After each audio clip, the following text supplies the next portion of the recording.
حضرت ابو ہریرہ رضی اللہ عنہ سے روایت ہے، نبی صلی اللہ علیہ وآلہ وسلم نے فرمایا، آدمی جب اپنے گھر سے مسجد کے لیے نکلتا ہے اور قدم اٹھاتا ہے تو ہر قدم کے لیے ایک پاؤں اٹھانے پر نیکی لکھی جاتی ہے اور دوسرا پاؤں اٹھانے پر ایک برائی مٹائی جاتی ہے۔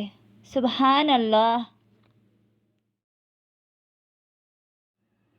حضرت انس رضی اللہ عنہ سے روایت ہے، رسول اللہ صلی اللہ علیہ وآلہ وسلم نے فرمایا، مسجد میں تھوکنا غلطی گناہ ہے اور اس کا کفارہ یہ ہے کہ اسے دفن کر دیا جائے۔